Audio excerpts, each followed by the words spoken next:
Oktay Yilmaz, 47 tahun WNA Turki yang menginap di Villa Rajapala, Banjarbonian, Desa Antap, Kecamatan Selemada, Kabupaten Tabanan ditemukan tewas di pantai Pengesahan, Lalanglingga, Selemadak Barat setelah sebelumnya dilaporkan terseret arus ketika sedang mandi di pantai Lalanglingga, Sabtu 16 Desember.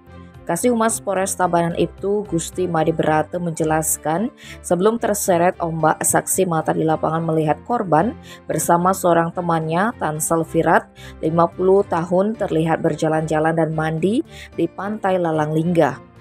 Sekitar pukul 11 WITA, teman korban, Tansel Firat, berteriak meminta tolong, memberitahu temannya hanyut terseret ombak dari arah pantai dan didengar oleh saksi Loh Kumala Dewi yang sedang berjualan di warung miliknya terletak di pinggir pantai.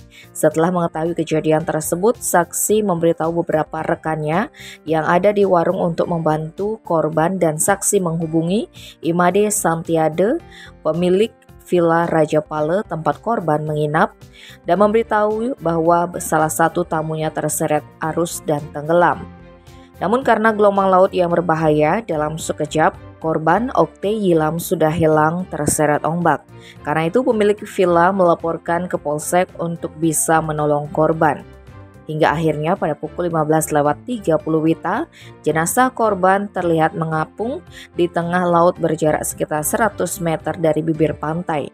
Korban ditemukan sekitar 200 meter sebelah barat dari lokasi korban dilaporkan hilang, tepatnya di pantai Pengesahan, Lalanglingga.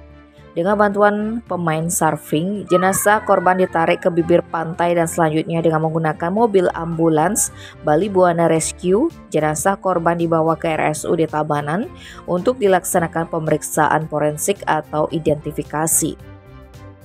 Tim Bali Express melaporkan.